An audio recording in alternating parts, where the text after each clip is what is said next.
Y- Listo, Lore. ¿Ok? Puedes empezar. Gracias. Hola, muy buenas tardes a todos y a todas. Estamos muy contentas y contentos por estar pues transmitiendo en vivo desde la Sociedad Mexicana de Micología una plática sobre psilocibe a dos voces. En la plática estarán presentes como ponentes Florencia Judith y Virginia Ramírez, las cuales son especialistas en este género. Entonces, bueno, me voy a permitir leer un poquito acerca de ellas para que conozcan sobre su trayectoria. Florencia Judith Ramírez Guillén es bióloga por la Universidad Veracruzana y se desempeña como técnico titular A en el Instituto de Ecología INECOL, adscrita en la Red de Biodiversidad y Sistemática. Cuenta con una trayectoria de más de 2 décadas dedicada a la investigación técnica en micología, especializada en la taxonomía, sistemática y biodiversidad de hongos. Ha brindado apoyo especializado en estudios morfológicos y microscópicos, trabajos de campo, curación de colecciones biológicas y manejo de la colección de hongos del JAL. Su labor ha contribuido al estudio y descripción de numerosas especies nuevas para la ciencia y al fortalecimiento del conocimiento sobre la diversidad fúngica de México. Es coautora de más de 50 publicaciones científicas y de divulgación, además de un libro y un capítulo especializado. Asimismo, ha impartido conferencias, participado en congresos nacionales e internacionales, realizado revisión por pares para revistas científicas y colaborado en la formación de estudiantes de licenciatura y posgrado. Su trabajo ha sido reconocido por su contribución al desarrollo de la micología mexicana y al estudio sistemático de los hongos. Ahora bien, Virginia Ramírez Cruz es investigadora por México por la CECITI, asignada a la Universidad de Guadalajara. Es bióloga egresada del Instituto Tecnológico Agropecuario de Oaxaca e hizo su doctorado en la Universidad de Guadalajara. Su línea de investigación es la taxonomía y sistemática de hongos macroscópicos. La mayoría de sus publicaciones son sobre el género psilocibe y ha publicado 22 artículos científicos y 4 artículos de divulgación. Imparte docencia en la Universidad de Guadalajara, tanto a nivel de licenciatura como en maestría. Bienvenidas ambas y pues le cedo el micrófono. Es todo suyo. Muchas gracias, doctora Lorena. Pues bueno, voy a comenzar yo. Ya dijeron mi nombre es Florencia Ramírez y vamos a impartir esta charla sobre psilocibe a dos voces. Esta charla está sobre todo enfocada desde el punto de vista académico. Bueno.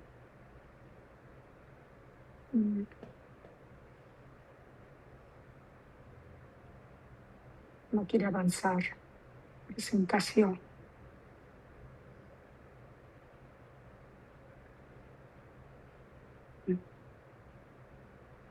No sé por qué no avanza.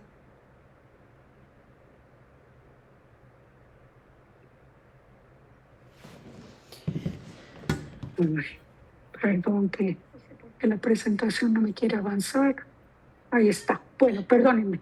Esta charla va a tratar sobre, el contenido de esta charla es una introducción, un poco de historia del estudio de psilocibe en México, las características macro y microscópicas desde el punto de vista morfológicas para poder distinguir a psilocibe de otros géneros, y voy a hablar un poquito sobre la posición taxonómica, y más tarde la doctora Virginia terminará sobre filogenia. Bueno, psilocibe es uno de los grupos agricales más estudiados por su importancia taxonómica, ecológica, etnomicológica, química y biomédica. Como muchos de ustedes saben, produce psilocibina y psilocina, y su relevancia científica trasciende ampliamente el ámbito de los hongos alucinógenos. Por eso nos vamos a enfocar sobre todo en la parte académica. Psilocibe es uno de los géneros que representa un ejemplo excepcional de la convergencia entre muchas disciplinas, como la micología, la antropología, la historia, la etnobotánica, la química, la farmacología y la biología evolutiva. Un poco de historia del estudio de psilocibe en México. Bueno, cuando se dio la conquista por los españoles, llegaron algunos, sobre todo llegaron misioneros franciscanos, y entre ellos el fray Bernardino de Sahagún, que fue un cronista de la cultura y de lo que pasaba con los indígenas de aquella época.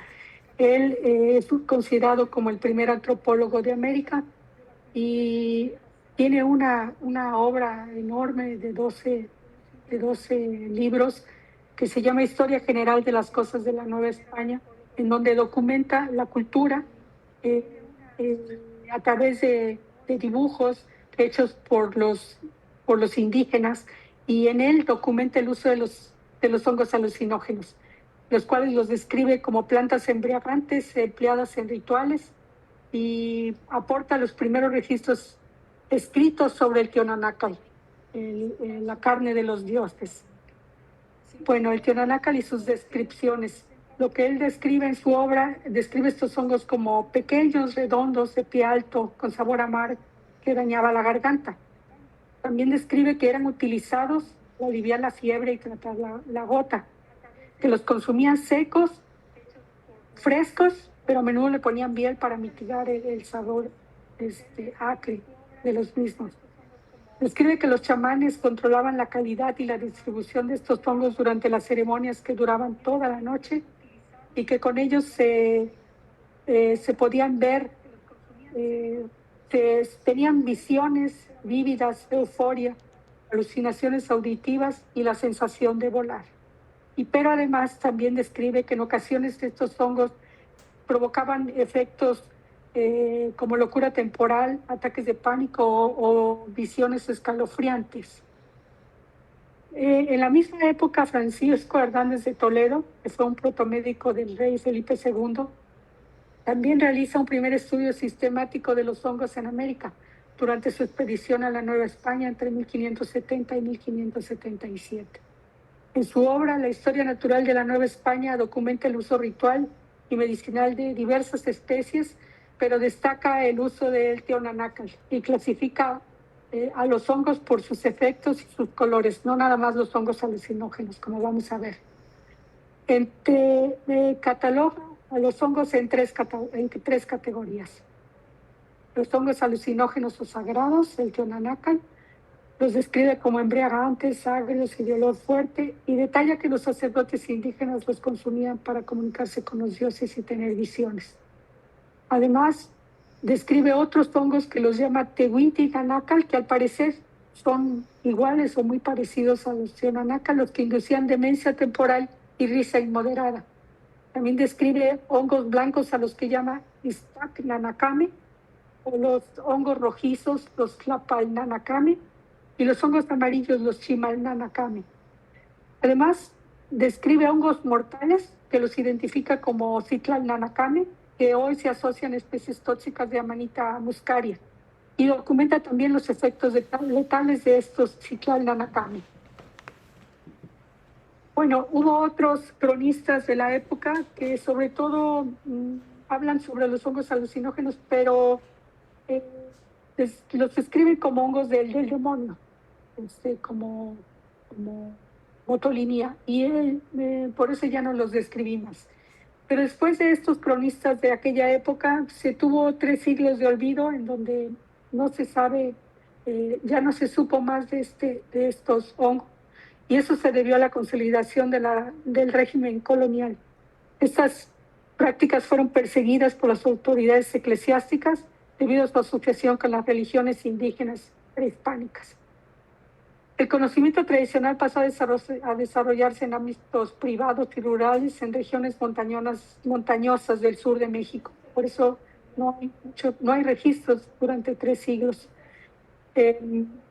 Por eso están ausentes en la literatura científica, hasta el punto de que algunos investigadores llegaron a dudar de la veracidad de las crónicas coloniales.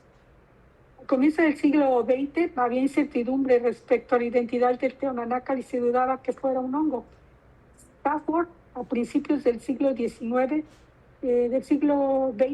comentó que él propuso que las fuentes históricas de la época colonial realmente se referían al peyote, al Lobophora williamsi, y no a los hongos. Por eso coloco aquí el peyote, que es un cactus, y su confusión con los hongos. Pero fue Richard Evans Schultes quien redescubrió los hongos sagrados y realizó varios trabajos. Él es considerado uno de los fundadores de la etnobotánica contemporánea y tuvo sus expediciones en Oaxaca entre 1938 y 1940 mientras estaba realizando su tesis doctoral. En 1938, intrigado por una nota de herbario, Schultes viaja a la región mazateca de Oaxaca junto a otro antropólogo, el doctor Robert Huitlaner. En Huautla de Jiménez, Schultes obtiene varias muestras físicas de los hongos que se utilizaban en las ceremonias, en los rituales de curación y adivinación. Y publicó sus hallazgos en 1939 y 1940, aportando la primera evidencia científica irrefutable de la existencia y uso ritual de los hongos del género psilocibe. Gracias a las notas de Schultes, Gordon Wasson y su esposa Valentina Wasson viajan a Huautla y sus investigaciones entre los mazatecos de Oaxaca, particularmente cuando participaban en las ceremonias dirigidas por María Sabina, dieron origen a una nueva disciplina conocida como la etnomicología, que es el estudio dedicado a la relación entre los seres humanos y los hongos. Las publicaciones de los Wasson despertaron un enorme interés científico y contribuyeron decisivamente a la incorporación de los hongos visionarios dentro de la investigación internacional.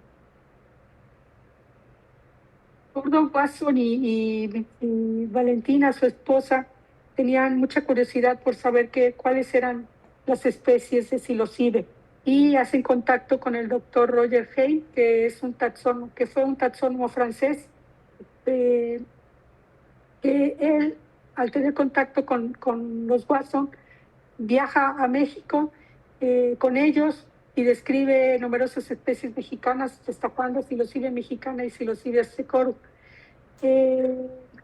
Kane en 1957 describe psilocibe mexicana y lo identifica como uno de los principales hongos que son usados en estas ceremonias.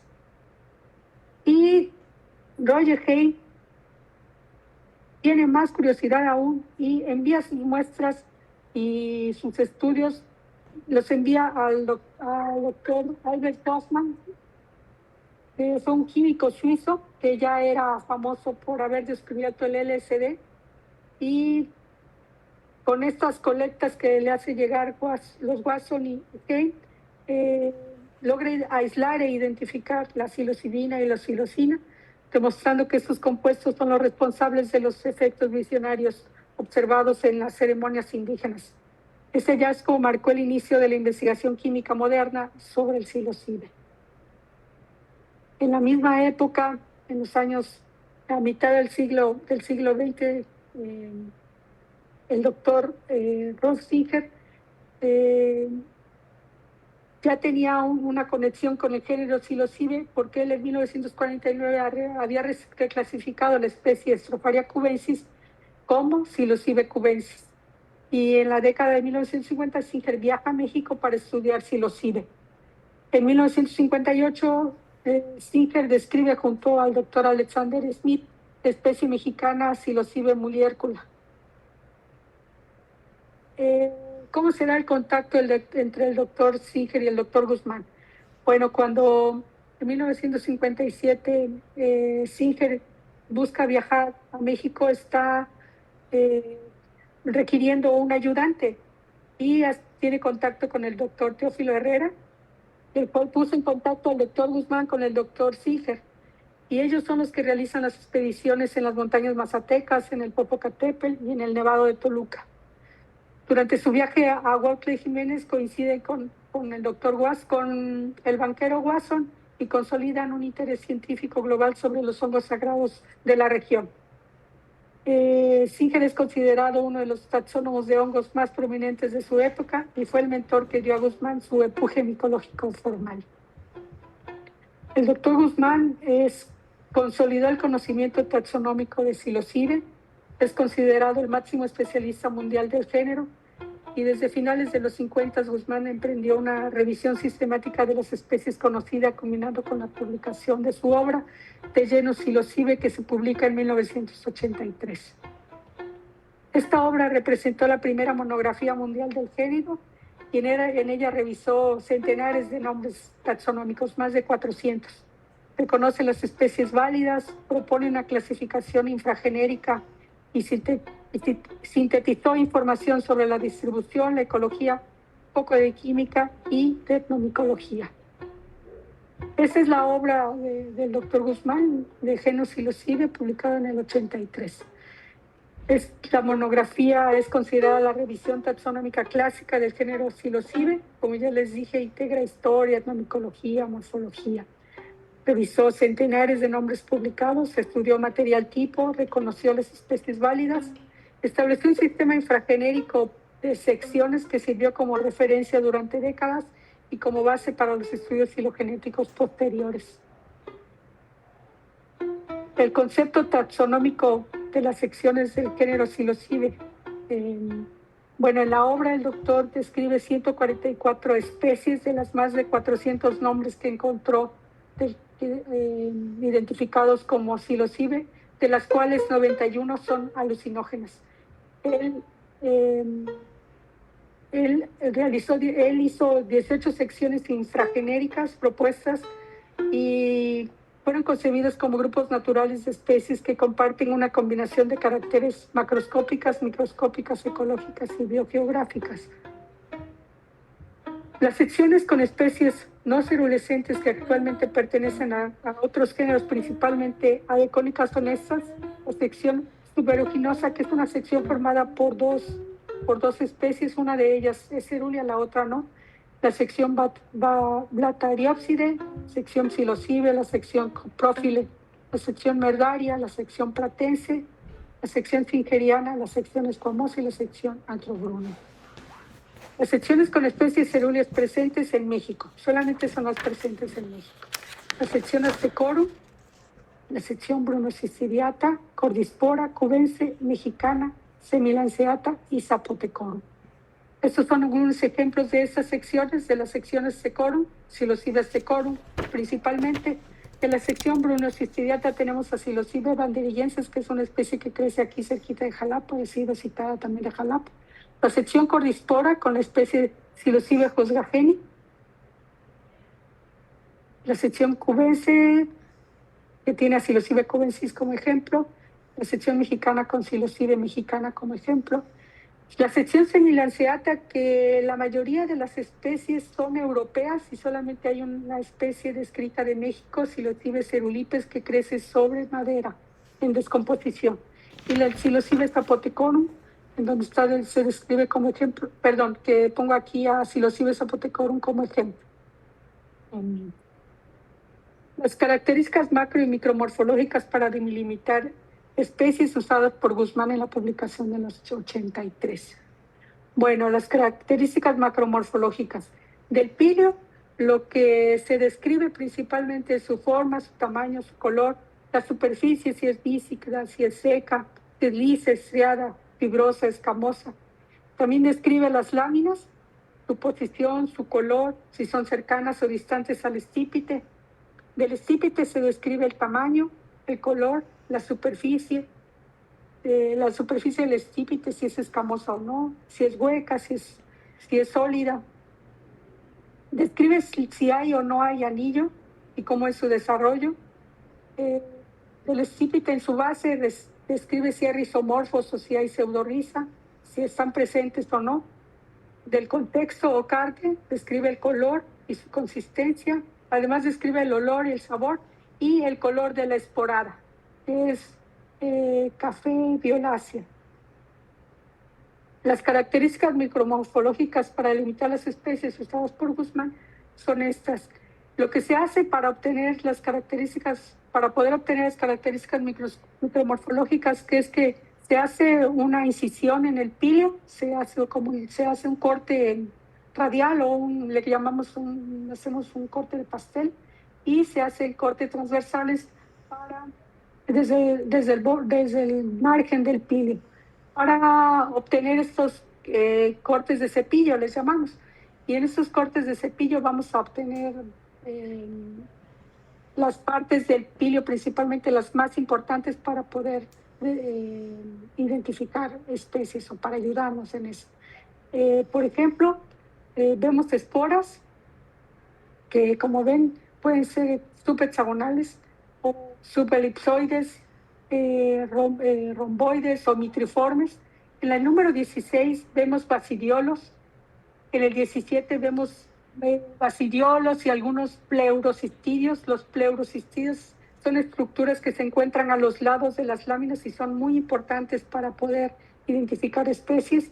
En el número 18 tenemos un queilocistidio. En el 19 otro pleurocistidio.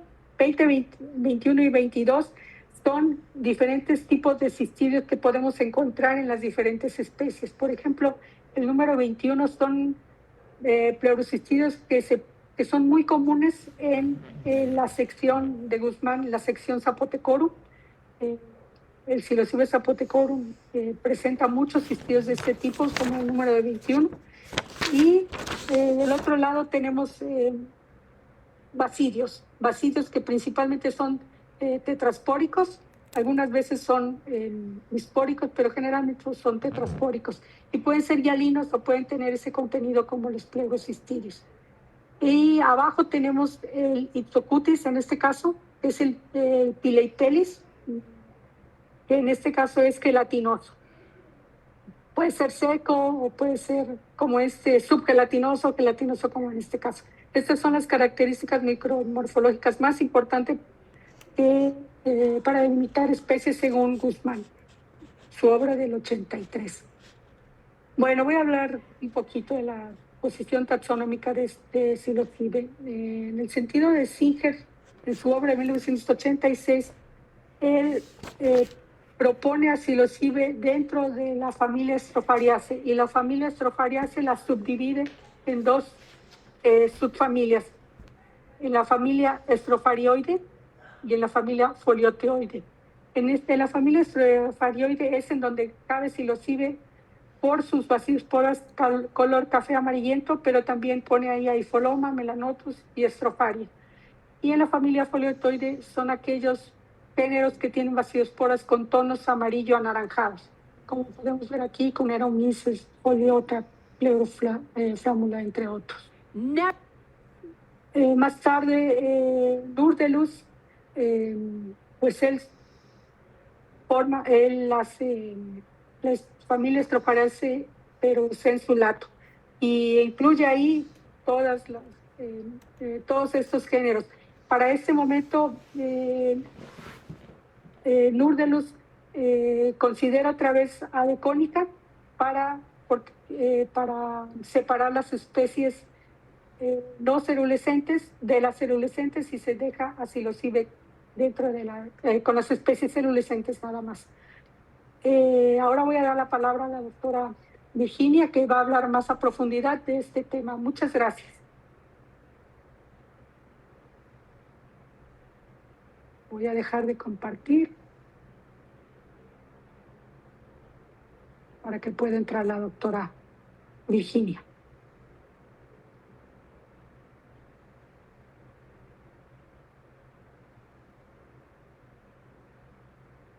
Gracias, Flor. ¿Sí se ve mi pantalla completa? Sí.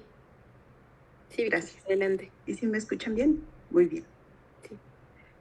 Pues, como ya me presentaron, yo soy Virginia Ramírez Cruz y voy a hablar de algunos aspectos filogenéticos del género Psilocybe. El primer trabajo que incluyó muestras de Psilocybe fue el de Moncalvo y colaboradores en el 2002. Cabe señalar que previamente había hecho un trabajo en el 2000, pero incluyó solamente 2 especies de Psilocybe. En este trabajo de 2002 hace un muestreo más amplio y incluye varias especies. La filogenia fue reconstruida con la región LSU del DNA ribosomal, la región LSU o la región 28S. Y lo que encontraron Moncalvo y colaboradores fue que el género Psilocybe es polifilético. Por un lado, en este rectángulo de color verde encontró a las especies alucinógenas, y en este cuadrado de color anaranjado a las especies no alucinógenas. Moncalvo y colaboradores nombraron a este clado de las especies no alucinógenas como Psilocybe y a este otro clado como Psiquedelia. Más tarde, en el 2006, Maten y colaboradores emplearon otras regiones de DNA aparte del DNA ribosomal, emplearon regiones codificantes como la región RPB1 y la región RPB2. Usaron más regiones, su muestreo fue menor, pero encuentran el mismo patrón. Por un lado, las especies no alucinógenas y por otro lado, las especies alucinógenas. Como ya mencionó Flor anteriormente, Maten hizo esta propuesta de considerar a psilocibe en la familia Hymenogasteraceae y a Decónica en la familia Strophareaceae sensu stricto. De aquí surgió un aspecto muy relevante. El tipo del género psilocibe era Psilocibe montana, pero Psilocibe montana resultó en el grupo o en el clado de especies no alucinógenas, de tal forma que quien debería llevar el nombre psilocibe, como bien lo dijeron Moncalvo y colaboradores, era el clado con especies no alucinógenas. Y se tenía que pensar en otro nombre para el género, para el otro clado con especies alucinógenas. Moncalvo y colaboradores propusieron Psiquedelia, pero esto no les gustó a muchos, de tal forma que Redhead y colaboradores en el 2007 hacen la propuesta de conservar el nombre psilocibe para las especies alucinógenas y se propone como tipo a Psilocibe semilanceata. Esta propuesta se aprobó en un congreso en Australia y después se reportó por varios autores. De tal forma que actualmente el nombre psilocibe se aplica estrictamente a aquellas especies alucinógenas y se usa el nombre de Decónica para aquellas especies que no son alucinógenas. Y bueno, uno pensaría todo está resuelto, pero no, porque Decónica y psilocibe se parecen muchísimo, tanto macromorfológicamente como micromorfológicamente. Entonces esto representa un problema porque no es tan fácil decidir en qué cajita lo pongo a un espécimen, si lo pongo en la cajita de Decónica o lo pongo en la cajita de psilocibe.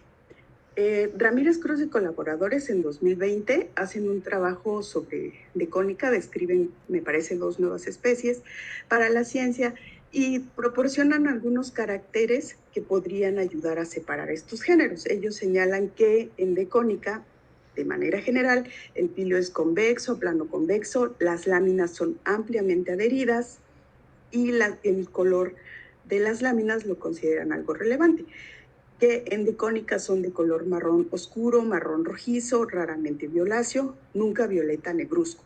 Y esta imagen de aquí podría ser la coloración de las láminas de Decónica, al igual que esta.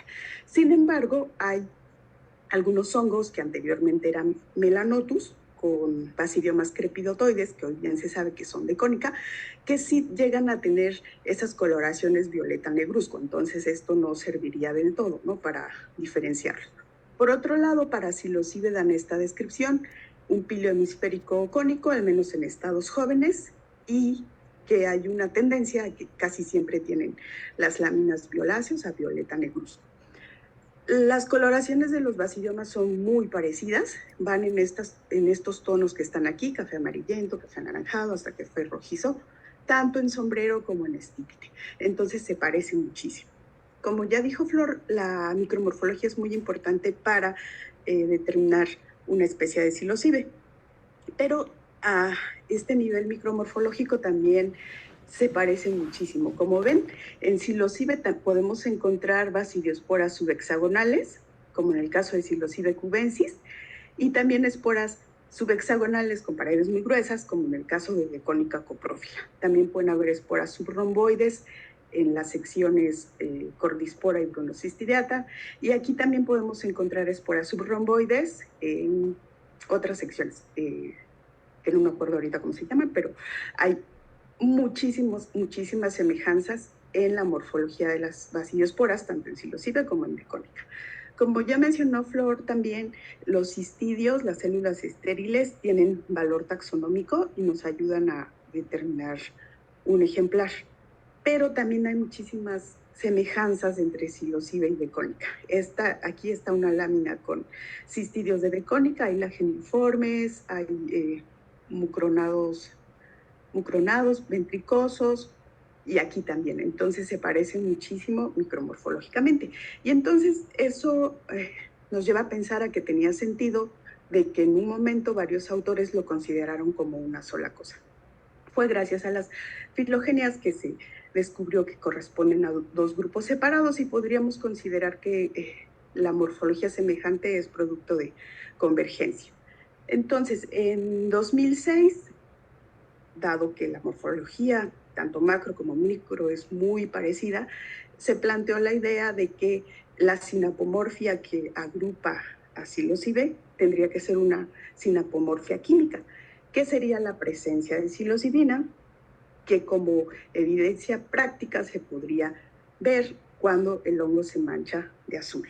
Sin embargo, esto no es algo que ocurra en todas las especies, ¿no? Pero era una propuesta muy válida.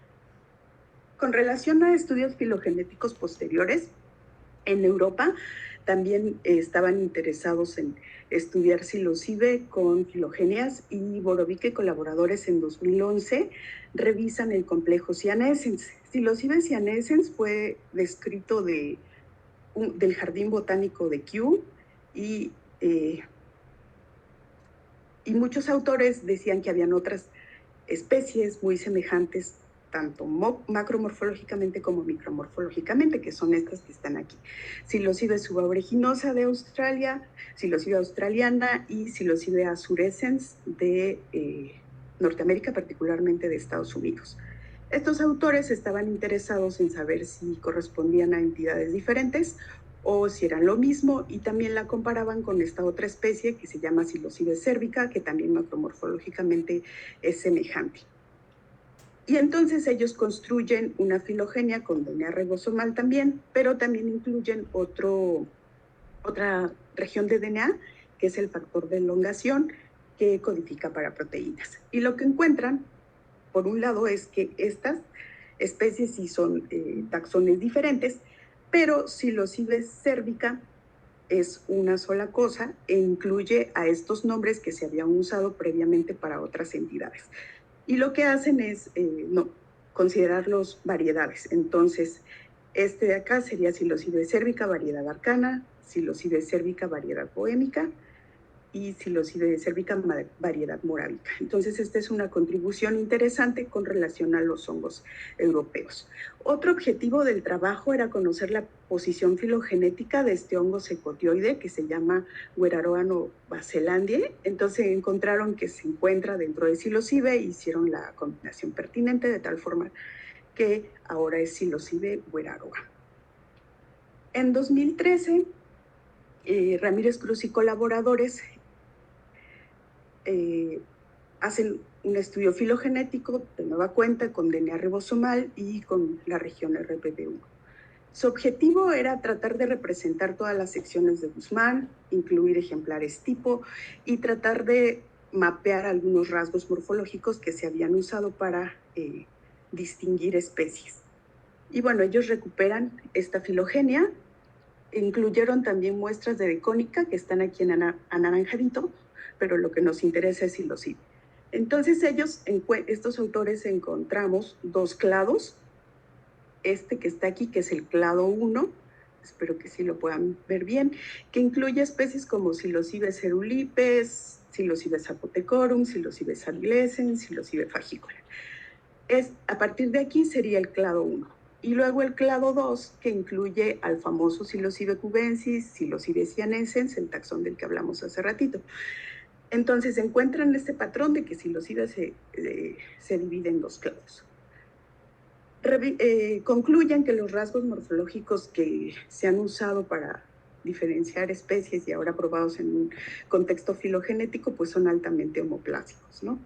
Las secciones en su Guzmán y otros autores no son grupos naturales, sin embargo, a la luz de las filogenias se pueden reanalizar otros caracteres y se atreven a nombrar algunos clados. Por ejemplo, el clado cordispora, que incluye a Psilocibe jungensis, Psilocibe fagicola, Psilocibe neojalapensis, y asumen que las basidiosporas romboides y el micelio bacial amarillo serían los caracteres que soportan a este grupo. Sin embargo, quedan otros pendientes sin resolver. El primero es que el grupo hermano de psilocibe no se sabe quién es. En esta filogenia aparece Gymnopilus y Galerina como el grupo hermano, pero esta relación no tuvo soporte. Otro problema es que no se incluyeron todos los taxones. Es decir, el muestreo todavía hasta esa fecha seguía siendo bajo. En 2015, de nuevo Borovica y colaboradores revisan un hongo bajo el nombre Psilocybe atrobrunea europeo, y entonces algo interesante que encuentran es que este hongo no produce psilocibina. Le hacen estudios químicos, no hay psilocibina, pero lo secuencian, hacen la reconstrucción filogenética y resulta que sí es un psilocibe. No es de cónica, sino psilocibe. Debido a que Psilocybe atrobrunea se había aplicado a diferentes hongos, ellos proponen usar el nombre de Psilocybe fuscofulva para este clado, que previamente estaba como Psilocybe atrobrunea. Entonces no tiene psilocibina. Bueno, dejemos esto ahí porque lo retomaré más adelante. En 2007, otro hallazgo también muy importante es el que llevaron a cabo Fricke y colaboradores, en donde ellos descubren el grupo de genes que biosintetizan la psilocibina. De manera abreviada les dicen genes BGC debido a las siglas en inglés. Y ellos descubren estos genes que participan en la biosíntesis de la psilocibina. Es decir, estos genes participan en el proceso de convertir el triptófano en psilocibina, y mediante una serie de pasos. Entonces ellos nombran estos genes, que sería el azulito, que es el triptófano de carboxilasa, este de aquí, el rojito, que es quinasa, el que tiene la M es una metiltransferasa, y CH es el que agrega el grupo fosfato para que se genere la psilocibina. La psilocibina tiene un grupo fosfato y es así como se encuentra en el hongo. Cuando ese grupo fosfato se quita, se transforma en psilocina, y en la forma psilocina es en la que entra al organismo, y esta molécula, esta sustancia es la que provoca los estados alterados de conciencia. Después, en 2020, bueno, desde 2019 y 2020, Lenz y colaboradores explican por qué los hongos se manchan de azul al maltrato. Y la explicación es que esa reacción azul se debe a una oligomerización de psilocina en estos hongos. De nueva cuenta, ese grupo fosfato se quita y se transforman en psilocina, y hay muchos monómeros y después se juntan, y eso es lo que emite un cromóforo azul, y a eso se debe la reacción azul. En 2024 ya hay un muestreo más amplio. Bradshaw y colaboradores incluyen datos genómicos de 71 especímenes de psilocibe, que corresponde a 52 especies de psilocibe sensu estricto, y a partir de 2.983 genes ortólogos hacen una reconstrucción filogenómica. Entonces pasamos de tener 3 a 4 regiones de DNA a tener 2.983 genes ortólogos, lo cual es muchísimo. Confirman que la psilocibina es la sinapomorfia de psilocibe, aunque se perdió en fuscofulva, recuerden. Y entonces encuentran algo interesante con relación a cómo se presentan los grupos de genes que biosintetizan la psilocibina. Es el orden de estos genes, que está aquí en el clado 2. Recuperan los mismos clados que recuperan Ramírez Cruz y colaboradores en 2013. Y bueno, el orden tradicional que se encuentra está aquí en el clado 2, que es en donde está Psilocybe cubensis, y tiene este orden: Psi-D, Psi-M, Psi-H y Psi-K. Pero en el clado 2 encuentran un rearreglo distinto, que aquí lo podemos ver con más detalle, ¿no? Aquí tenemos a Psilocybe cubensis, que es en donde se descubrió la ruta biosintética, bueno, la ruta, más bien los genes que participan en esa ruta biosintética, Psilocybe cyanescens, el hongo europeo, Y con un arreglo diferente en el orden de los genes está este, que es el clado 1, que incluye a, por ejemplo, muchos hongos neotropicales. Y bueno, ese sería uno de los hallazgos interesantes. Ahora bien, ¿importa el orden de los genes? Pareciera que sí. Este trabajo es de Liu y colaboradores, y según ellos, o según su hipótesis, un rearreglo de genes lleva a una mayor diversificación. Y en cierta forma tendría un poco de sentido, porque el clado 1 parece que es más diverso que el clado 2 en psilocibe. Y bueno, aquí este sería el grupo de genes de psilocibe, y está en Psilocibe cubensis y en Psilocibe cyanescens. Aquí no dibujaron a las especies del clado 1, y si no usan solamente el orden de las especies del clado 2. Encuentran que Paniolus tiene exactamente el mismo orden que Psilocibe, pero Gymnopilus tiene un rearreglo diferente. Cabe señalar que la psilocibina no solamente está presente en Psilocibe, sino también en Paniolus, Gymnopilus, Pluteus, y más allá está también en Nocibe, dentro de los agaricales. Bueno, ¿recuerdan a Psilocibe fuscofulva? Lo retomo de nuevo porque ya vieron que no tenía psilocibina, pero Bradshaw y colaboradores estaban intrigados en qué podría estar pasando, ¿no? Y Slot y colaboradores revisan el genoma de Psilocibe fuscofulva y encuentran que no tiene grupos de genes para la biosíntesis de psilocibina, es decir, los perdió. Y eso me parece muy interesante. Sobre otras notas recientes, pues se siguen describiendo especies nuevas de psilocibe. Tengo una de 2025, ya del año pasado, que es esta Psilocibe striata de China. Y lo interesante es que es hermana de Psilocibe aztecorum. Psilocibe aztecorum crece en Canadá, Norteamérica y en las partes altas de México. Entonces tiene a su hermanita en China, ¿no? Otra especie descrita de este año es Psilocibe ocraciocentrata, descrita de República de Zimbabue, en el continente africano, y en esta parte de acá. Es muy parecida a cubensis, creo que es su hermana, de hecho, y pues fue descrita este año. Por último, Psilocibe araucarícola, descrita de Brasil por Silva y colaboradores. Este año crece en ramitas o tronquitos secos de araucaria, bueno, en descomposición de araucaria, y algo interesante es que tiene unas esporas con un poro germinal muy chiquito.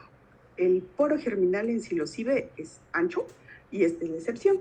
Entonces, como ven, en psilocibe de repente hay muchas excepciones. Y la noticia más reciente que resuelve una pregunta que surgió hace mucho tiempo es: ¿quién es el hermanito de psilocibe? Bueno, desde Bradshaw y colaboradores ya se había encontrado, Bradshaw y colaboradores 2024, ya habían encontrado que Agrocibe era el grupo hermano de psilocibe. Pero ahora no solo tiene a su hermano, sino tiene a su propia familia, que es la familia Agrocibaceae. ¿Y Decónica dónde quedó? Decónica quedó aquí bien abajo, en la familia Neromycetaceae. Entonces esas son las noticias más recientes con relación a psilocibe. ¿Qué queda por hacer? No se han incluido todos los tipos de psilocibe. Eso es algo que todavía falta por hacer. Hay muchos hongos bajo el nombre de psilocibe que en realidad corresponden a Decónica, entonces se tienen que hacer combinaciones, pero como la morfología es muy parecida, tanto la macro y micromorfología, debemos ayudarnos de las secuencias de DNA. No sabemos con exactitud cuántas especies hay en Decónica o psilocibe. En psilocibe quizá me atrevería a decir que hay como 150 especies, en Decónica no sé, y parece que es un grupo mucho más diverso que psilocibe. Hay hongos que se describieron de México y de otras partes y nunca más se han vuelto a recolectar. Me gustaría señalar a Psilocibe meridionalis, que fue recolectada aquí en Jalisco y descrita por Guzmán y colaboradores, pero desde esa vez ya no se ha vuelto a recolectar. Y aquí hay una acuarela muy bonita que hizo un amigo del laboratorio, Oscar Castro Jauregui, en donde muestra cómo es Psilocibe meridionalis. Y por mi parte es todo. Agradezco muchísimo su atención.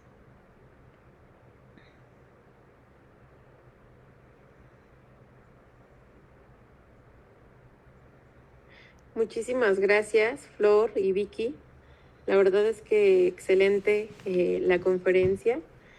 Creo que abarcaron muchos aspectos desde la historia y todas las caracterizaciones morfológicas, los estudios que fueron dándose a lo largo del tiempo, desde una taxonomía clásica, ahora ya una taxonomía integral y hasta polifásica, ¿no? Porque pues veo que ya integran pues hasta la química. Entonces vamos a pasar a la sesión de preguntas y para esto denme un momentito, voy a entrar a Facebook para poder visualizar estas y podérselas dar a conocer.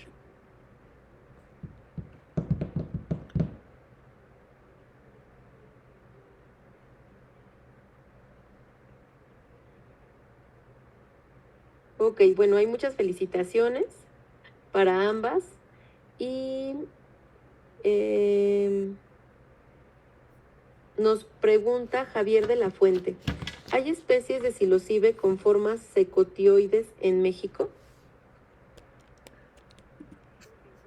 Vicky, me parece que hasta donde yo sé, no. Lo que se describió fue del Jardín Botánico de Kew, y que yo sepa no se ha vuelto a describir de un psilocibe secotioide, no.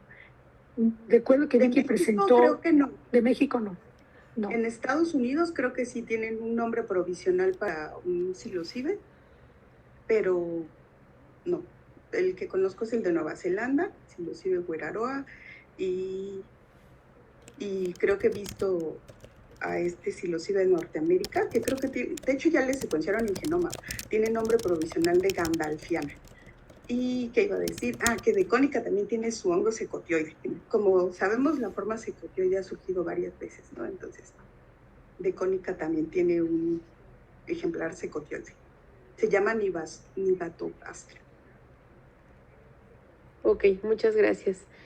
Hongosto Orizaba alrededores nos comenta, ¿deberíamos promover políticas públicas para el estudio, uso y aplicación de los hongos y los cibios?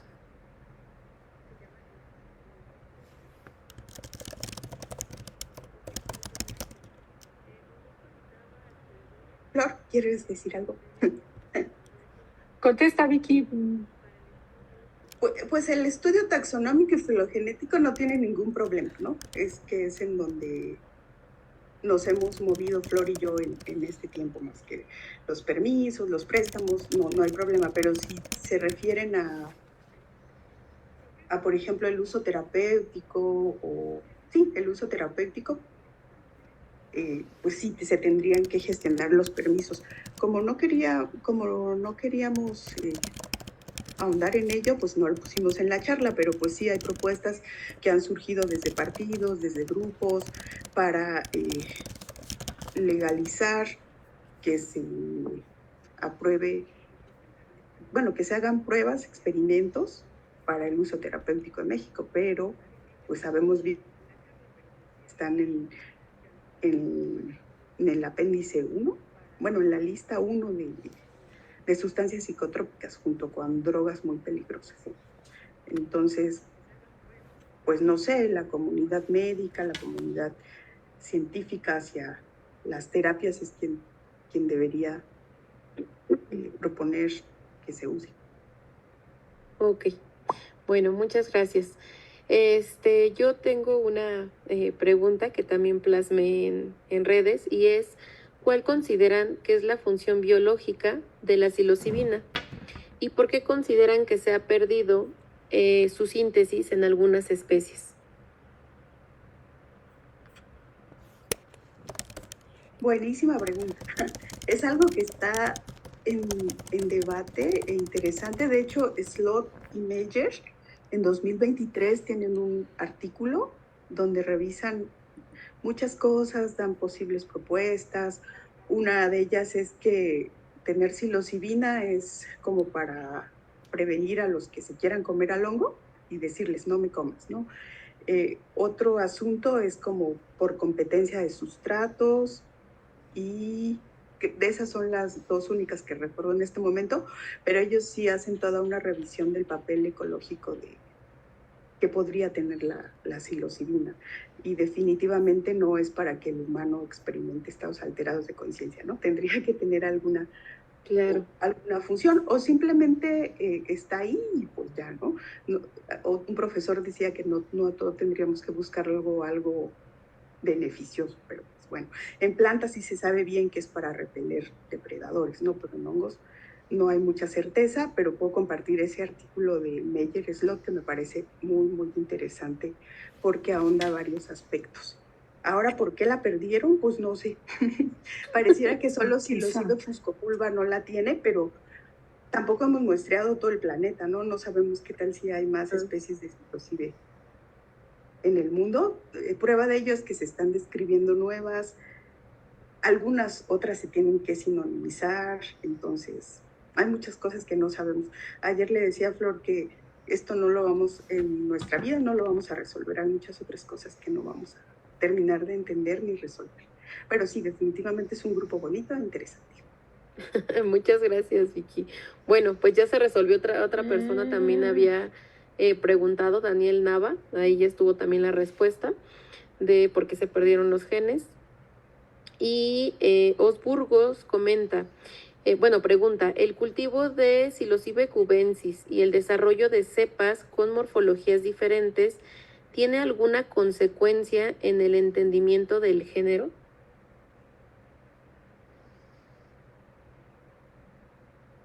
Bueno, pues cuando casi siempre los hongos, al ser cultivados, presentan características morfológicas diferentes.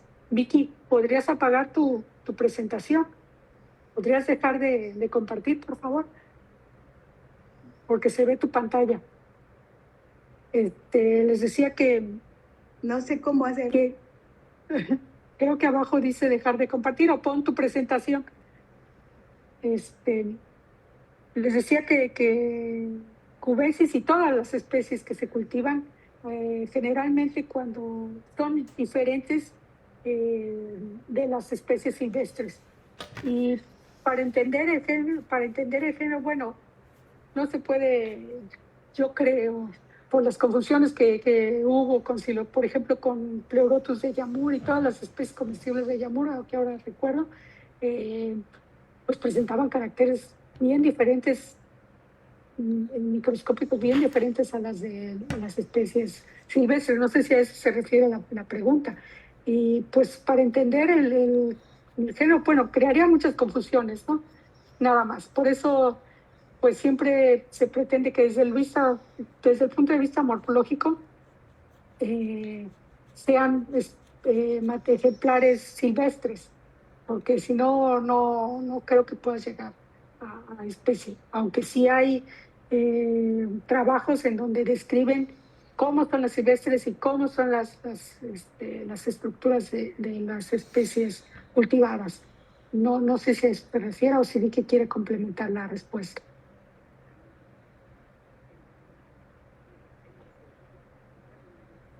Yo nada más diría que a pesar de que en cultivo tengan rasgos morfológicos distintos, genéticamente es lo mismo.